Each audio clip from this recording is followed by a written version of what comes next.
Hello. And welcome to Film Bastards. Good afternoon, good morning, good evening. Welcome, people, to episode 596 of Film Bastards. I am one of your co-hosts, Matt Foster, and as ever, I am joined by Ian Loring. Hello. And we will be joined by Bex. She'll be here at some point. She's just whittling her way back from work. And yeah, she'll be joining us then. What have we got in store? We've got weapons, haven't we? We have weapons this week. We've got lots of weapons. So many fucking weapons. We've also got the next instalment of Because It's My Episode, Punch Drunk Bastards, with Punch Drunk Love. Paul Thomas Anderson's version of a romantic comedy.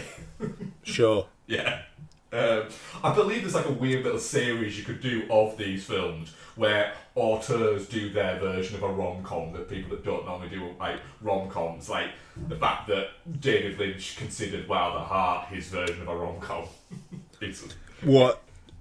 So like One from the Heart would be Coppola's, New York would be Scorsese's. Yeah. Well, I mean, Scorsese says in a way that King of Comedy is almost a little bit of a rom-com for him. Sure. Sorry, I can't be big Pepsi there. What else have we got? I haven't checked this yet. I'm going to check it all, a bit of admin on air. Ian, did you get to The Life of Chuck? Oh, fuck, no, sorry. It's okay. I will say it's not one you need to rush to, so I'll cover it in. No. Well, no. I'm going to watch it. Yeah. I'm happy to say we'll cover it next episode. That's fine. We'll cover it next episode. I'm not saying it's bad. Is what I'm going to say there. Then it's the most I'll say. I'm not saying it's bad. Just maybe some of the pull quotes for the poster are a little bit like, did we watch a different movie? I will say, obviously sight unseen, but it won the audience award at TIFF and seemed to get some good word out of that. And then it kind of feels like after that, when it's eventually come out, it's just been DOA. Right. All I'm going to say is, and again, there are bits of it I really, really liked. There's a specific sequence in it that is just fantastic. It is the... And even Bex, when I said this, she was like, I get what you mean, but that could also make no sense to most people. It is the closest I've ever come to when I've been watching something going, this is an audio book with images. Oh, interesting. Okay. Which I know most people go, so a film, and like, no. Life of Chuck is the closest thing to an audio book with images. I will get it done for next week. That's I wanted to do Materialists as well, but just like being on holiday and then not being back for very long is just I had to be a little bit more choosy with what I was watching. I say choosy. I've got one thing this week. It would be like, that's choosy. I think I know what that is. I was watching shit on my iPad, and it's more difficult to put certain things on my MacBook than it is on my iPad, and blah blah blah. So, yeah. But yeah, that is your version of a lunchtime watch for me. Yeah, there you go. Which currently settling into a new job, I'm getting less of at the moment. Hopefully, that will spin back around. Yeah, we're a Pod Syndicate podcast, so listen to other Pod Syndicate shows that are going on. So Children of Thirsty Punter, Rewatch Project, Entertainment Landfill. There's others out there. Just go and enjoy what life has to offer, but enjoy us first. Just looking to see if there's anything that's come up. The football season starts tomorrow, so that's about to just completely take hold of all of my emotional baggage for the next 10 months. I gotta say, like, I'm already a little bit contented out with, like, it feels like there's been a lot of football discussion and whatnot, and it's just like, it's going to build up to all of this, and then United are probably going to lose 2-0 to Arsenal. It'll be like, right, okay, that'll be that for this season then. The thing is, for me, it's one of those things. I think at the moment, I'm looking at the fact that I didn't partake in the Club World Cup, mainly because I just think it's nonsense. There are a whole manner of other reasons why I didn't partake in it, but I didn't partake in that. I didn't watch him in the Women's Euros, which I felt a little bit bad about, but I just didn't get the chance. So I was thinking about it, and the last meaningful match that I watched was the end of April. Because none of Liverpool's matches mattered in May, because we'd already won it. So I'm kind of looking at going, it's May, June, July, and like most of August. It's probably like the longest I've ever gone without watching like a match that fucking meant something to me. And I'm just a little bit, like, I'm at work until 8:30 tomorrow night, so I'll be listening to it on the radio, which isn't actually a problem. I quite like listening to football on the radio. I think it's because I grew up when, you know, there was not a lot of football on TV, and listening to radio was a thing you did, so I'm alright with that. I can literally, when I close my shop, I can bang it on the radio, and I can listen to the whole thing on the radio, which is going to be pretty cool. I quite like that.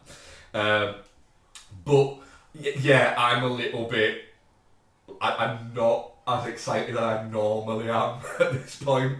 I think I'm just a little like, I just want the season to start so all the nonsense can go away now. I'd like football to actually be about football for a little bit. Yeah. I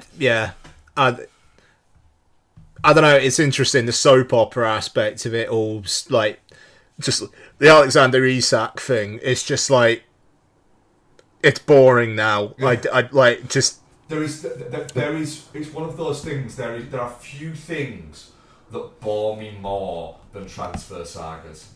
Like, like genuinely, the 2-year one that we had with Mbappe going to Real Madrid was just incredibly tedious and just made me hate football more than I already hate football. And the Isak one, like, there's a way where I should be kind of excited about it, but I'm at the point now where I'm like, there's a bit of me that goes, I kind of hope it doesn't happen now. But then the other bit of me goes, but what the fuck does he do if it doesn't? Like, it's, yeah, the whole thing's just a little bit, just can we stop the transfer window now? I saw a mild tangent, and we will go back on the films in a second, but we're covering some trailers. But do you know the football writer and podcastist Rory Smith? Sure, yeah. Yeah. He's a great football voice. He's a very good writer, and he talks very good about football. I've read all the books he's done. Like the guy, I had conversations with the guy. You know, seems like a good dude. Hell, he's a Liverpool fan as well.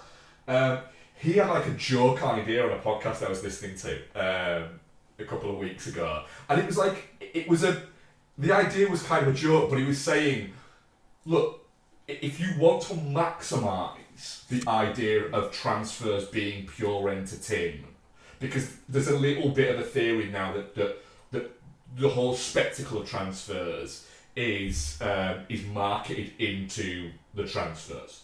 So not the nonsense of when people go, oh, well, Liverpool sold X amount of Florian Wirtz shirts on the day of their kit coming out, and that's already played the transfer fee for him. It's like, yeah, that's not how kit deals work.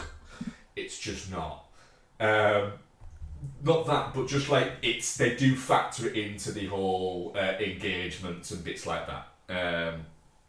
But he was saying, you know, a fun thing to do, and an idea that would never happen, but wouldn't it be fun if it did, would be to select a neutral venue, right, and have a 2-week transfer window, but all deals have to be concluded at this neutral place. So it could be 1 year, it could be Monaco, and then the next year it could be Miami.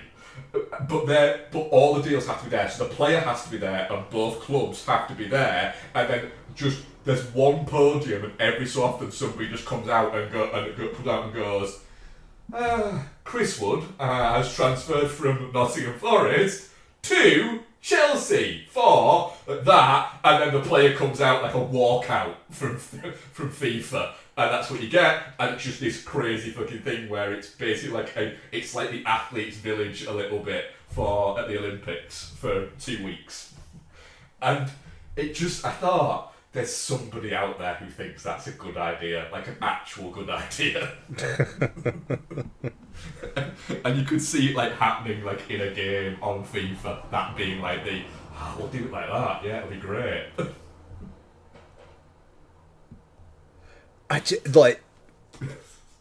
There's a part of me that just wishes they just did a like NFL draft every year. Yeah. That'd just be really funny. Yeah, it would, because the whole thing is just a tedious load of bollocks. Pretty much. Yeah. Right, trailers. What have we got? Yeah, there's a few this week. There is a few this week, actually, isn't there? Yeah. Yeah, maybe not as much as last week. Like last week was mad. So Swiped, which Lily James playing the founder of Bumble, like completely passed me by. You know, just in terms of like dating apps and whatnot, weren't around when I was last single. So all I know is it's a Tinder competitor, but more focused on safety and So it is. Guys can't contact girls on it. Girls can only contact guys. Right. Okay. So, yeah, interesting. This looks like it's going to be pretty standard issue, and the fact that it's 20th century, like one of those 20th century films that is just going to rock up on Disney Plus in September. Yeah. I don't think I've got an awful lot of faith in it, to be honest. Yeah, it's an incredibly by numbers trailer, isn't it? It's like, oh, so it's the social network, but for Tinder, and all of a sudden it goes, no, Bumble, mate. Oh, so it's the social network for Tinder, Bumble. Yes. Oh, yeah. That doesn't make it more interesting. Yeah, no, it'll be fine. I'm sure it'll be fine. Yeah. That's it. I will watch it, but I would say that 90% of my I'll watch it is Lily James. Yeah, quite. I mean, I feel like the only 20th Century Studios films that have like premiered on Disney Plus that I've like actually really been into are Prey, which if it wasn't COVID times probably would have just come out in the cinema, and Predator: Killer of Killers, but that's because it's a like animated spin-off where the proper follow-up is getting a theatrical this year. Yeah. Like that's the thing. Like 20th Century have had all sorts of... I mean, Vacation Friends, actually, I think probably would have worked in the cinema. But again, I think that first one was COVID times. Or just coming out of it. Yeah, the thing about Vacation Friends is, I think it was one of those where I just think they didn't expect it to be as good as it was, as fun as it was. Yeah. I think the Vacation Friends did a thing where it took what essentially was a straight-to-streaming film that maybe 20 years ago, would have come out in the cinema, maybe 10 years ago would have come out in a cinema, but is perfectly fine to be just released on streaming nowadays. It's a weekend in-date movie. But they happened to just strike really well with the casting of it and made a really fun movie. Yeah, no, for sure. So, yeah, look, Swiped could be alright. Yeah. Whatever. It'll be 104 minutes long. Yeah, there you go.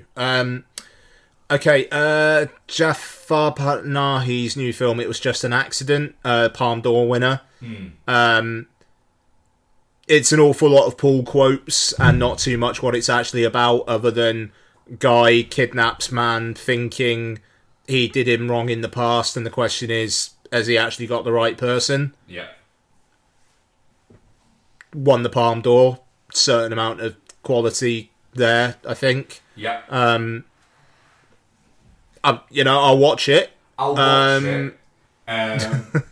I'll watch it, but it doesn't have to look like a big old bowl of vegetables. Yeah, potentially. Yeah. I don't know, man. It's just actually tell us what it's about instead of just having pull quotes going. If you don't watch this, you don't like cinema. Especially with like Panahi's like history as well. It almost feels like you must watch this to be an ally as well. And I just wish the trailer actually sold the film more rather than the essence around it. Yeah. Yeah, I can see you. I definitely, I can see your point with that. I agree with you as well. I was watching it going, I bet this is really good. I bet while I'm watching it, I'm thinking, this is really good. Wish I was watching something more fun though. But yeah, potentially. But I don't know. This one feels like if Chapter have got it on as part of like the LFF satellite events. Yeah. I might well go and see it and have a good worthy couple of hours in the cinema. That's a good point. Thinking about it, I'd be more likely, I think, to go out to see this if it was playing, let's say, Parkway. And I've got on my day off the week it's out. Bunny ears, drink if you're doing firm busts bingo, and it's on like in the afternoon. I'm more likely to go out to see it than I am to put it on at home in the afternoon, if that makes sense. Totally. Yeah. That's a fair point. I might actually do that. I might keep an eye out to see if it is, because it is the sort of thing that the Parkway would have on. Yeah, no, absolutely. And I mean, this will play LFF, and I wouldn't be surprised if it's one of those ones where they are like, we'll stick it on in cinemas around the UK as well. Yeah. So I think the programme comes out like the first week of September, so it'll be interesting to see what does get played. Okay, Rabbit Trap. Yeah. Interesting. Really thought this was like Ben Wheatley for like half the trailer. This one. It is a bit Wheatley, isn't it? It's the fact that it's set out in the wilderness, which, let's face it, 90% of horror adjacent movies nowadays are set out in the wilderness. Yeah, but doesn't look like it's going to be about trauma, which is nice. Is directed by somebody called Bryn, which, to be honest, it's like Bryn something or other. If you like, this is just directed by like a Welsh dude, is it? Yeah, all right. I think that kind of makes sense as well. I was going to say Bryn, so he's Welsh. No, totally. Hey, look, I'm up for some sort of sound seems to start having an effect on this guy. Horror-y kind of thing. That's a cool concept. Yeah. Let's have a bang on it. The fact it's not a Neon or an A24 or something like that, it's Elijah Wood's production company. Like, I'm a little, what does that mean? Yeah. But, we'll see. Yeah. But it looks good. I mean, visually, it looks like it's got some interesting shit going on. And to be honest, Dev Patel picks interesting shit to be in. It does indeed. So, yeah. Yeah. Alright, Steve. I didn't see this because, and I'll be honest, just like the screen grabs and the poster, it's just Cillian Murphy's face, and I'm just a bit, I don't know. I'm like, you're not. I like Cillian Murphy. You're not making me click on that trailer with this. What? So just a quick one. Do you know anything about what this is about? He's a teacher in a school for wayward kids. Yeah, and that basically is what the trailer is. And it just looks a little bit chaotic and a little bit like that. And there's a lot of from visionary writer, from acclaimed director, and I'm looking going, I don't know who those people are. He just seems to walk around slowly and just looks tired. Right, I mean, he certainly looks tired in the screen grabs and whatnot. I mean, Murphy, I think it's interesting that he's got his Oscar and he's just doing smaller stuff. Like, obviously he's going to be in like 28, the Bone Temple and whatnot, but he's just doing the stuff that Cillian Murphy did anyway. Yeah. But now they can put in Academy Award winner Cillian Murphy, which they do with the trailer. Yeah. Of course they do. The issue is, when I saw the poster yesterday, but the minute I saw it, my brain automatically it replaces Steve with Leonardo DiCaprio in Wolf of Wall Street saying Steve when he's taking the piss out of that's it, Jonah Hill. So I just all the way through it, my brain, I've watched the trailer of what looks like quite this serious film, and in just the back of my brain is Leonardo DiCaprio just going, Steve. Nice. And so I'm like, I can't watch that film. I've got two more. I've got one more. Right. I think I know what the one more you've got is. So before we Sure. do that, I saw a full trailer for Keeper, which is the new Oz Perkins film. It's not about Neville Southall, apparently, which is a little bit disappointing. It's a shame. So I didn't know it was the Keeper trailer, because we had that teaser, didn't we? Yep. So the trailer is done from both perspectives of this couple.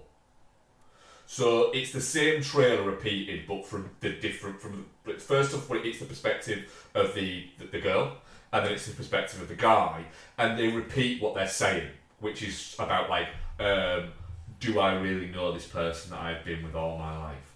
Do I trust this person? And it going over that, and I was watching it going, this is fucking boring. What is this? Why is all horror now set in cabins in the wilderness? This is fucking boring.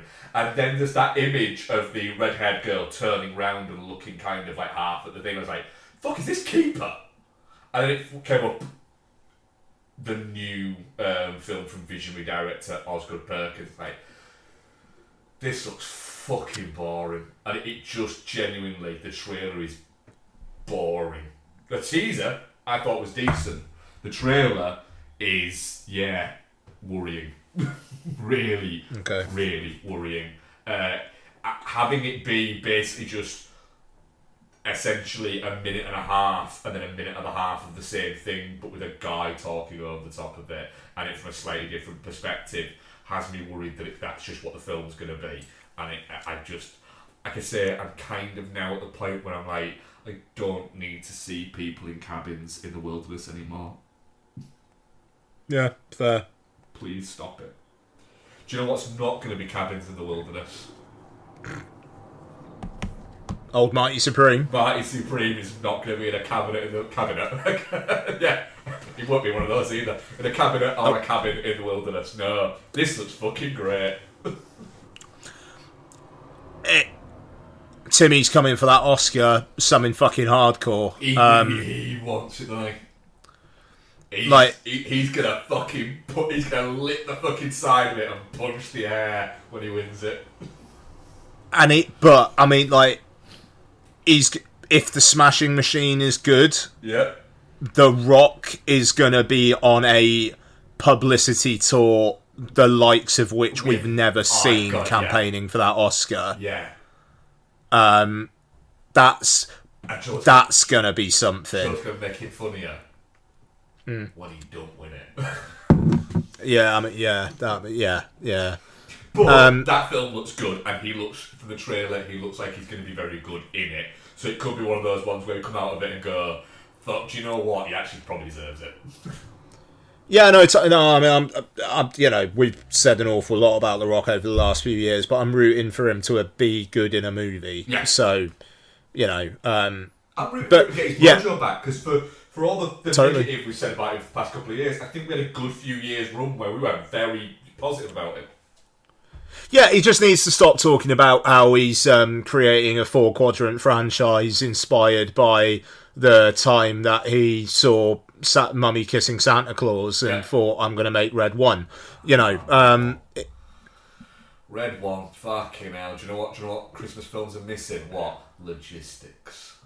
Oh, mate, I tell you what, like, they talked such a big game about how that was going to be a new franchise and blah, blah, blah, and there has been not a fucking peep. Yeah.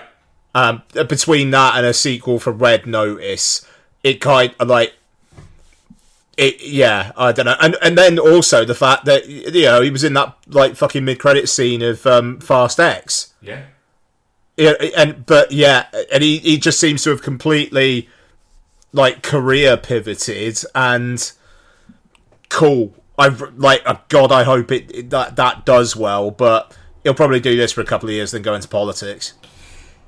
Yes, it's a terrifying thought. He'll be the Republican that liberals feel like they can get behind. Yeah, that's what it will be.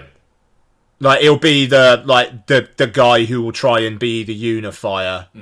Let's see how it goes. But look, Marty Supreme, looks great. Timmy's doing some good stuff here. Great to see Gwyneth Paltrow like back and acting in non-MCU stuff. Things that she might know the title of. Yeah, or remember that she's in 5 years down the line.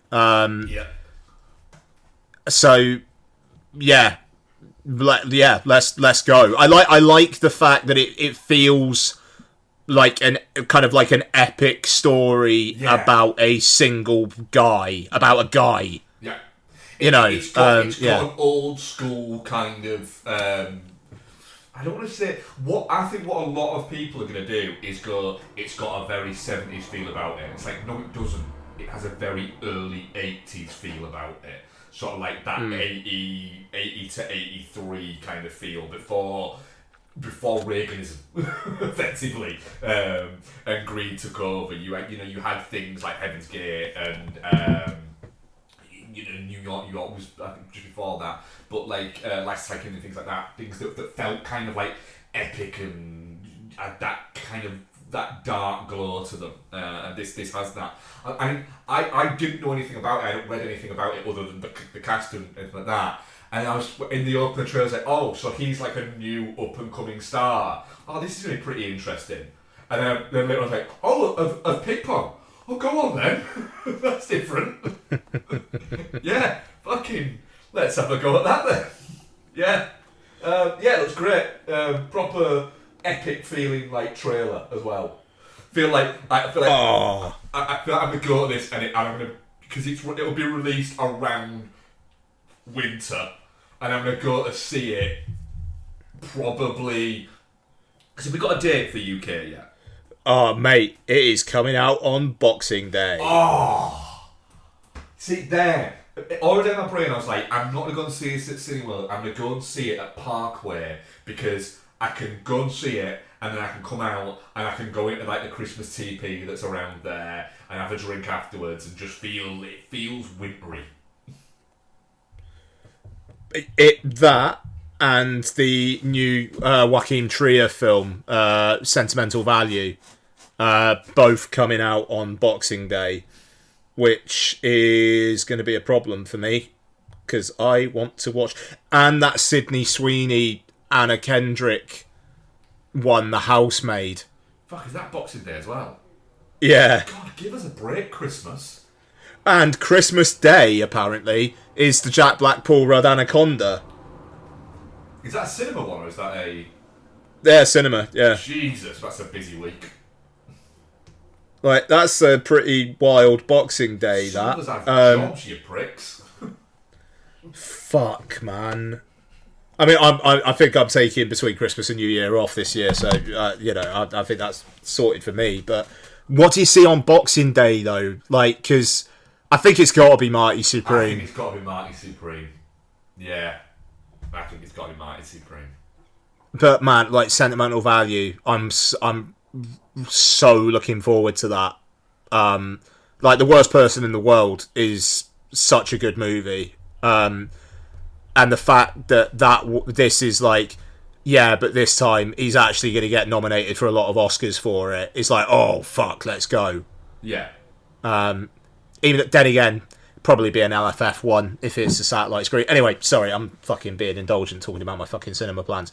But, look, Mighty Supreme, Boxing Day, that's a great great choice. Because I was worried, because I was looking it up before you asked, because I was just like, is this going to be one of those ones that just drops in like mid-fucking February or something? And it was like, nope. I was a little bit worried. My brain was going, oh, please don't, when you say when it's out, please don't say January 8th. Yeah.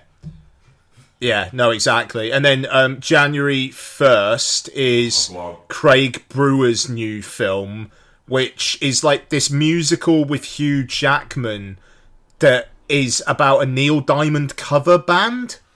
Ah, that's so fucking Craig Brewer. Which, sure. And then January 2nd is that Steve Coogan playing Mick McCarthy film, Saipan. Oh, fucking hell. Song Sung Blue, the Craig Brewer. Song Sung Blue, that's it. Yeah. I mean, the film follows the true story of Milwaukee couple Mike and Claire Sardini down there, look musicians who become local icons by performing as the Neil Diamond tribute band Lightning and Thunder. Fuck. Just Hugh Jackman. Who's Hugh? Go on. Is Hugh Jackman in who? Kate Hudson. That's it. Yeah. That sounds like a good time. That sounds like a great time. And the thing is, you know, it's gonna be. The musical numbers are gonna absolutely slap because Craig Brewer can do that. That is an excellent choice to release on New Year's Day. Yeah. So quietly, right? Craig Brewer has got a banging CV. Yeah, totally. Hustle and Flow, Black Snake Moan, Footloose, Dolomite Is My Name. Coming to America is surprisingly decent. It's not great, but it's better than it has any right to be. I'll disagree on that, but your wider point is taken. Yeah. That's not bad, that. Yeah. Fucking yeah. With that. That's a good festive period. Yeah. Isn't also Avatar out this year? Was that next? Yeah. Like, no, it's the week before. Fucking hell. Friday the 19th. Jesus. We have had a trailer, haven't we? Yeah, we talked about it a couple of weeks back. It's boring. Yeah, it does look boring, doesn't it? Fucking hell. It's going to be 8 hours long as well. Yep. Right. Fucking... What are you watching here? Oh, sure. Got a few things. So I watched the Jaws at 50 doc. Which you talked about a couple of episodes back. Yeah, it was good, man. I mean, like, they've got some great talking heads in there, and I liked the fact that they actually talked about sharks. Yeah. As well, you know, that because it's a National Geographic documentary. Yeah. You know, so I like there was some of that as well. I mean, like, I suppose the only stuff I really learned about the making of Jaws was just Spielberg talking about basically his PTSD. Yeah, there's not that much new in it if you're somebody who has previously watched documentaries about Jaws, with the exception of the fact that Spielberg talks a lot more in this one. Yeah, quite. But no, I mean, I basically echo what you said. It's good, and it's, you know, it's under an hour and a half, and they pack a lot in. So on the plane the other day, I watched American Made, which I know you're keen on. The cruise one. Yeah. Yes. My brain, for some reason, thought American Made, like Made. Yeah, MAID.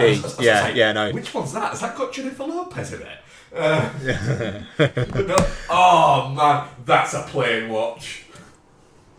It really is, and the thing is, it's like you kind of expect it to be like 2.5 hours long and like a proper kind of like epic kind of thing. It's done and dusted in less than 2. Yeah. But it doesn't necessarily feel like it's speeding through things either. Cruise is fantastic, man. Like, I'm really, really looking forward to us just getting Cruise acting more. Yeah. Because this film's already getting on for 10 years old. Yeah. And all he's done after this is Mission Impossible. Yeah. Mission Impossible and, So- and Maverick, and that's it. He's only done Maverick, big. of course. Sorry, of He's course. only done big. But yeah, and like he just worked with Doug Liman on this, and it's a really compelling story. You like him, despite the fact he is a bit of a scumbag. Yeah. But not in a way that like it's not that he's getting high on his own supply and shagging left, right, and centre and all that kind of stuff. Like it is just like, hey, it's the American dream. I'm just doing the American dream. His biggest vice isn't, like you say, coke or women or anything like that. It's his own ego. Yeah, like I'm the guy who delivers. Yeah. Like he just constantly gets out with things because he's the guy who delivers. Yeah. And I forgot as well, because I'd only seen it once before. Spoilers for American Made. I'd forgotten the way they deal with him getting killed, which I thought was really cool. Like he's just shot, and then it's almost like a videotape effect of it breaking down and it just all going to white. And it was like, I was just, that's a really interesting stylistic choice, that. And Domhnall Gleeson, great shady dickhead.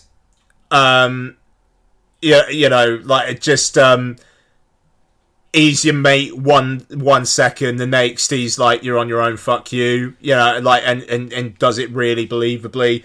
You got old fucking skeezy Caleb Landry Jones doing like a few scenes of absolute pure fucking skeezy skis. He does, And the thing is, the mad thing about Caleb Landry Jones is his whole oeuvre is so close to, like, all he has to do literally is just untuck a little bit of his shirt, and he becomes from like looking like off a catwalk to, oh my god, yes, he would try and fuck a 14-year-old girl. oh my god. But I mean, like, literally the first shot of him is like knocking on the door. He hasn't got his shirt on. He's just kind of like scratching himself a little bit and kind of just like looking about, and it's like, oh, here he is. And yeah, but I mean, it's a very, very entertaining couple of hours, and you know, it's like you always know the Cruise character it's going to go down that road, but like you also get the sense that the guy it was based on, he was probably like, yeah, I had a great life. It was all like, it was basically always going to end like this once I went down this certain path. But hey, do you know what? I absolutely rocked it while I was alive. Yeah. So, you know, like some folks are like that. So fair play. Okay, and watched No Hard Feelings, which I watched with Don, and a certain scene about half an hour in, she just turned to me and said, "Well, I know why you like this film." I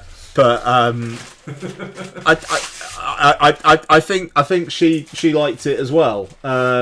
It's good. So yeah, no, I think it's pretty solid actually. Richie from The Bear's in it, and I didn't know he was Richie from The Bear when I watched this originally. Yeah, I've just clocked. He's the boyfriend with the tow truck, isn't he? Mm-hmm. Yeah. Yeah, and you know he's got a good couple bits in it. Whatever his name is, the lad with the three names who plays Andrew Bart Feldman, I want to say his name is, just came to me. The moment where they're in the bar and someone like shoots a shot of Paul and he reacts as if like someone's shooting at him is incredible. Just a wonderful bit of comedy there, and I just think it plays a very potentially dodgy plot really, really well. Yeah. They do get away with it. I think they just managed to get away with it. Yeah. I mean, and it's the fact that, you know, when it kind of seems like, are they actually going to? He just like rubs up against her leg. From this. Yeah, that's probably about as close as you could actually get to it. And it is pretty much like an hour and a half long as well. It really is just an efficient comedy. I think the first half is better than the second. It's definitely funnier than the second.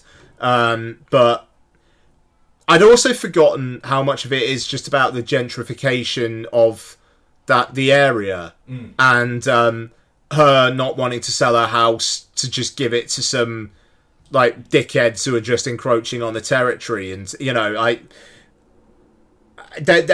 kind of like socio-economic angle, which is like the whole plot, because like she needs money, and there's only so many things that she can do because she didn't get away, because she had to pay be there for her mum, and because they couldn't afford support and stuff like that.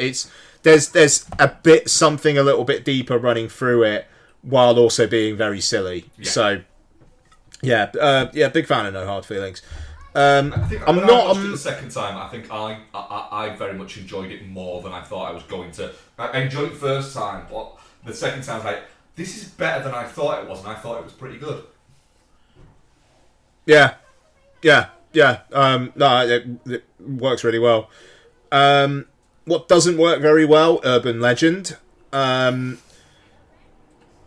So it's a great premise for a slasher, though. That's kind of the annoying thing about it. Yeah. And there's interesting stuff to it. Like the first victim, who it's revealed did a very bad thing in the past, and that's why she's been targeted, is a dickhead.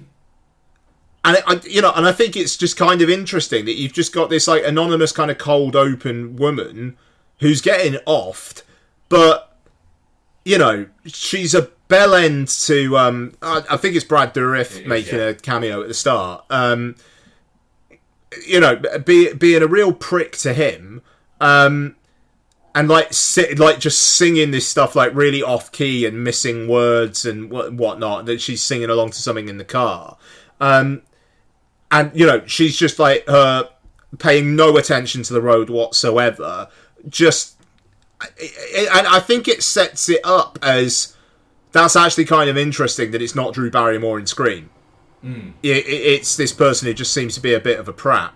But then I don't think there's enough cast of characters in this to really be a good Scream like who's the killer, because there's a few of them. It's like, well, it's obviously not the Dean who's like 70 fucking years old. Yeah. It's not going to be the janitor because he looks creepy, so it's not going to be him. Like, it's not going to be Brad Dourif. So the core cast of suspects really are Jared Leto. Jared Leto. It's not Alicia Witt because she's like getting stalked. Yeah. So Jared Leto, Michael Rosenbaum, Joshua Jackson, Tara Reid, and Rebecca Gayheart. And it's not Tara Reid. You know that it's not Tara Reid because it's just not, and you know that it's not Joshua Jackson because he gets killed off fairly soon. So yeah, it's going to be Rebecca Gayheart. yeah. So that's the thing, but the great thing about this film is that it is Rebecca Gayheart. Yeah. So she is having so much fun in the last 15-20 minutes of this film. Yeah. Like once she's like fully uncoiled. Yeah. And I'm just like, I'm on your side here, you are on her actually. Side, yeah. If you were to actually kill Alicia Witt, I'd be a bit like, do you know what? I'd rather have you go on this earth than I think the Alicia Witt character. Yeah, you're going to have a more fun experience of life than Alicia Witt. Yeah, and the thing is, I think it's almost like they knew that when making this, because it's one of those rare for the like 90s slashers where it's like, oh no, they're still alive. They're very much still alive. Yeah. And then, you know, she rocks up at the end of Urban... the only thing I remember about Urban Legends 2, literally the only thing, is that she's the nurse at the end who's wheeling the killer along while the Alfred Hitchcock Presents music plays. Yeah. I haven't seen that film for easily at least 20 years, and I remember that as if I watched that bit yesterday. Yeah, it's great, is that bit. I need to... Yeah, I think Urban Legend 2 is going to get watched pretty quickly, actually. I'm kind of like... Maybe not Urban Legends Bloody Mary, but I'll like, yeah. Urban Legend 2 is about where I would say it called, what is it? You don't need to watch Urban Legend Bloody Mary, because I've watched it enough. Yeah, there you go. So, yeah, Urban Legend, there we are. And Jared Leto, I will say as well, it's... Considering Jared Leto is Jared Leto, it's incredible how anonymous he is in that film. He is an absolute no-mark. Yeah, I mean, it's because at this point he was just Jared Leto, the very handsome boy from My So-Called Life. Yeah. You know, but just going back and watching this now, like nearly 30 years hence, it's like... Yeah, God, yeah, you're nothing, and you're first building this as well, so wowee. Okay, and then lastly, a lot of people have been doing this. I did it as well. I watched the new War of the Worlds. I mean, what I will say is, again, this would be one I would have watched if I was still watching films on my lunch break, which I will go back to, so it probably will be one I'll get to. But... Ian, is it as bad as people say it is, or is there a bit of bandwagon jumping? No, it's pretty bad. Ice Cube does some very, very good reactions, and at one point actually says, "Move, bitch, get out the way," which is... it's got people in it, though. Yeah, no, Eva Longoria, Clark Gregg, others... The thing is, who was in... That's it. Who was in Oppenheimer. Yep. He's actually pretty good value. He's quite funny. I think Devon Bostic is one of those actors at some point who is going to have a breakout comedic role, because the guy is funny. He's good at comedy. He was great in the Diary of Wimpy Kid movies. Yeah, no, absolutely. So this film was shot 5 years ago. It's one of those Screen Life films that Team Herbert Manbertof's been producing. So Universal, who like put out all of those, also put this out. But it's a really weird one because it feels like have they just made this to order for Amazon. So some spoilers for War of the Worlds coming. So basically, story is it's all you're looking at him looking at a laptop screen for pretty much the entire thing. And he is this NSA like security analyst guy who is basically using his work powers to spy on his kids. Like, his daughter is pregnant and he's looking in her Wi-Fi connected fridge and saying, you shouldn't be drinking soy milk, you should be drinking milk while you're pregnant. And he's going into his son's Steam account and deleting a game that his son's playing and stuff like that. So really, really overbearing dad. But then, wouldn't you know it, aliens are invading. Fucking and absolute pricks. Now, what they've come for and what they've been attracted to the planet by is very, very, very funny. And it makes no sense whatsoever. And it leads to an incredible scene. I'm going to spoil some things, but I also don't want to spoil this. It leads to an incredible scene where Ice Cube is seeing some stuff getting deleted from his computer, and his reactions are the most... Mate, you're not reacting correctly to this at all. Like Ice Cube doesn't understand what deleted files are.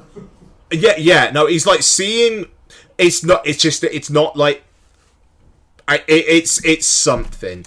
But so the thing that I really want to talk about with this film, where I'm a little bit like death of cinema, coupled with the fact that apparently Jeff Bezos is really trying to have Lauren Sanchez be a Bond girl in the new Bond film.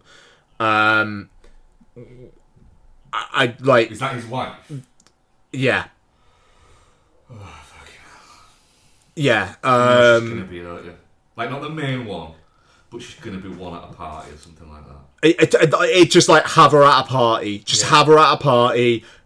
She walks by and James Bond looks at her, or something. Like, just do that. And Bezos will step in front of her and go, "Not this time," or something like that. And it's like, so you can be cooler than Bond.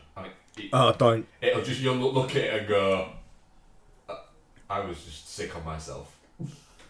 So, speaking of, I was just sick on myself. So, Devon Bostick plays an Amazon delivery driver in this film. I mean, he might just be doing that. And yeah. And in the third act of the film, he has to get like a USB stick or something to Ice Cube. So he uses an Amazon drone. I'm gonna say drone, aren't you? Yeah. Yeah. To get it to Ice Cube. So you have got shots where the Amazon logo is in like the bottom right corner, where it's like the drone eye view. And then the drone gets like shot down by one of the aliens at one point, and it lands on its back, and it's in the middle of a street. And they're doing drone eye view, and there's a guy cowering away from the aliens by him. And it's like, right, by the drone. Right, hack his phone, dial his number. Oh no, text him. And it's just like, do you see that drone over there? Flip it over and the government will give you a year of free internet. And he's just like, and the guy texts back like, are you kidding? Like, the aliens are right there, I'm going to get killed. And then Ice Cube's like, offer him $1,000 Amazon gift card. Not does $1,000. that, no. mate? And the guy goes straight over and flips the thing over. That is some full fucking blown. Oh, we're not gonna make it, are we? It honestly. Oh, yeah, I'm gonna have to watch this now. It's the thing is, I haven't really gotten into the plot. Like the plot of it, what they're actually doing, and like it's. Oh god, there's a reveal at one point as well about a character, and it's just like, oh my god, are we actually doing this? It's very, very. It's very bad, but there is it doesn't get there, but there is an element of so bad it's good to Ice Cube's performance. But it's not enough to actually get it to that. It's teasing that it's going to be, and then it just doesn't get it. It just can't. But like the Ice Cube character, oh god, and just. Some tributes are paid to a character towards the end of the film, and then there is a screenshot of a tweet from someone giving tribute, and it's just like, how does this film think that person giving that tribute is like the ultimate holy fucking shit, that person tweeted that? Wow. Is it Mr. Beast? It's in that sphere, and it's mate. It is some real. I think we might be done stuff. Yeah. But saying that, it's gone down so like almost like historically badly that it does feel like maybe some people might actually take some lessons from it. Yeah. Weirdly though, it's probably had more hours viewed than it probably would have had it not been quite as panned. But the thing is, it's just it came out of nowhere. It just seemed to like plop, like really get shit onto Amazon Prime in the most getting shit onto Amazon Prime way. You know, it's just the fact that it's a film that was shot 5 years ago. And it's the fact that Universal are behind it, and Amazon MGM didn't actually have anything to do with the production of it. But it's almost like Universal were like, yeah, look, this is shit, but look at the fucking product placement like there is for Amazon in this. It's almost like there was some sort of guarantee that Amazon were like, look, if you can't find a buyer for this, we guarantee we'll give you X amount for like just to cover, like, wash your faces. Like, I'd be amazed if the film cost more than $10 million. And it's War of the Worlds. That's it. The fact that it's riffing on War of the Worlds, I think, has been the bit that caught most of the eyes.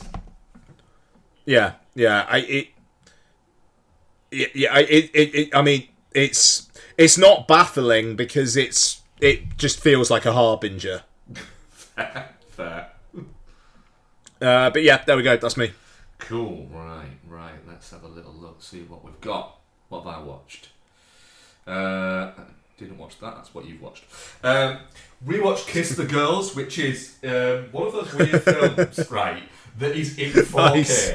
on Netflix. Like, Oh yeah, no, it's Paramount, innit? They do a lot of their stuff in 4K on Netflix. Fair play. yeah, they do, and it's like, do you know what? Fair enough. You should have more, because Kiss the Girls is a catalogue title. It's not a prestige title or anything like that. It's a catalogue title. But yeah, more catalogue titles should just be. There should be more 4K content on Prime and on Netflix and on Disney Plus and things like this. You know, they're charging us for it. They should provide it better for me. But you know, I like Kiss the Girls. It's a fun fucking romp, and yeah, you've got Morgan Freeman, which it's always nice to see because you don't see him in too much. I without realising it, like the 3 movies that I'm going to talk about, all have Morgan Freeman in them. Oh, nice. Yeah. And of course, it's Ashley Judd back in when she was the powerhouse of 90s cinema. It's, you know, it's a Alex Cross movie. It's very sort of like creepy when you watch it nowadays. Like in terms of like just the ickiness of like they've got these 2 guys who just think that they're just really fucking great. They're like fucking like now. Because this film is getting on for 30 years old, now these guys would 100% be trying to sell these girls crypto. It's got massive crypto energy before crypto was a thing. But it's an awful lot of fun. Ashley Judd plays like she's half badass, but also is kind of, you know, not quite there, not quite full badass because she still needs Alex Cross to be there.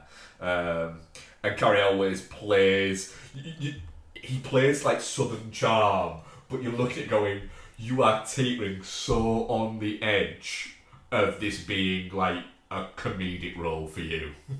But he straddles the line really, really well with this. I really do enjoy this movie. And then I watched also, because, right, So I got the dates when the new movie for this is out completely wrong. I thought that Now You See Me, Now You Don't was out the end of August. And it's not, it's November. So I watched Now You See Me. Yeah. Good stuff. Thinking that I was watching it in preparation. But I still am, because I think November's close enough that I can... So I rewatched Now You See Me. The Louis Leterrier movie. Which kind of like ended up being a surprise hit like 12 years ago. Wow, that's insane. The thing is, and I think I'm going to use it as a comparison because I also watched Now You See Me too, which is directed by John Chu. And they're vastly different in kind of like levels of entertainment. So Now You See Me, you've got this. You've got four magicians: Jesse Eisenberg, Woody Harrelson, Isla Fisher, and Dave Franco, who don't know each other. But Isla Fisher character used to be Jesse Eisenberg's character's assistant, but now she's gone out on her own. And they are. You've got like the up and comers in Isla Fisher and Jesse Eisenberg, and then you've got a very much street magician but also pickpocket Dave Franco, and the ex kind of like at the end of his career in Woody Harrelson, who form these four horsemen. But then it's also like a heist movie at the same time, but it becomes a bit of a buddy cop movie because you've got Melanie Laurent in there and Mark Ruffalo. And then spoiler for a 12-year-old movie, but it turns out that after all of that, it's actually Ruffles, which makes no sense. Like, it makes sense within the film, but it makes no sense. There's certain bits where you've got Ruffles is like, there's bits where he's chasing these characters that he's actually orchestrated what they're doing, but he's chasing them on his own, like when no one's looking. So why? You don't want to catch them. Like, so why are you so vehemently chasing them? No one's watching, mate. And it's just very much like the, I don't break character until the DVD commentary's finished. Energy to it. But it's an awful lot of fun. It's, the illusions that are being done feel like they could be illusions, and then there is, the bigger stage ones feel like they're stage productions. But yeah, it feels tangible. It feels like the illusions there could actually be done, and then not just a lot of CGI trickery, which I think really, really helps the movie within that there, really good casting, and just an awful lot of fun. Then you get to Now You See Me 2, which of course should have been called Now You See Me, Now You Don't, which they've rectified with the third one that's coming out. Even though the third one should have been called Now You Free Me. Yeah, exactly. They've fucked the whole fucking thing. Yeah. So Now You See Me, Now You Don't, which what should have been called. Fuck off, Isla Fisher. You're gone. She's back for the new one, but they fucked her off, and they replaced her with Lizzie Kaplan, who was, in 2015, 2016, she was kind of like the up and comer. She was hot shit. She was very much a, hang on a minute, that's the weird looking friend from Mean Girls. Yeah, it is. Oh wow, that's insane. That's who she was at this point. And she's very much doing her Lizzie Kaplan thing, which I think we were all charmed by at the time. And then now when you go back and watch it, you go, my God, she's insufferable. Would she please stop talking? Sure. It's that thing. And then the problem with this movie is all of the tricks feel like they're just CGI tricks, and they're just... Then you look at it going, yeah, but that's not even feasible for a magician to do as an illusion. That is just out of this world CGI trickery. And it doesn't feel, it's over 2 hours long, which is mental. And it doesn't feel anywhere near as punchy, entertaining, or fun. It just feels a little bit like you're watching it going, right, so they're just going to keep on getting one-upped like they were one-upping people last time.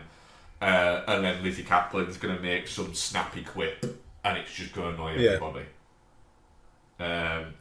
So it's made me a little bit worried now about Now You See Me, Now You Don't. I'm more in the bag for it because it's Ruben Fleischer, and I think he's got a good working relationship with Jesse Eisenberg and Woody Harrelson, and for sure. He's a fun director. Also, I think that Rosamund Pike is going to make a very fun villain in it. That's going to be more fun. But yeah, Now You See Me, cracking. Now You See Me 2, as big a letdown as the title is there for sure. So yeah, so that is what I've watched this week. Like I said, I did watch The Life of Chuck, but we're going to cover that. We're going to cover that next week. So yeah, right. Bex is still not with us, but she wants to cover weapons specifically. So she might join us midway through this, but let's punch drunk bastards. Indeed. So the next one is Punch Drunk Love, which came out in 2002. Game written and directed by Paul Thomas Anderson. Robert Ellis was still producing at this point. I believe it was the last one he did with John Brian as a composer on it as well. Yep. And it's his take on a rom-com. Stars Adam Sandler, Emily Watson, Philip Seymour Hoffman. Of course, Luis Guzman's still around, which, is always fucking good to see. And let's have a look what IMDb says it's about.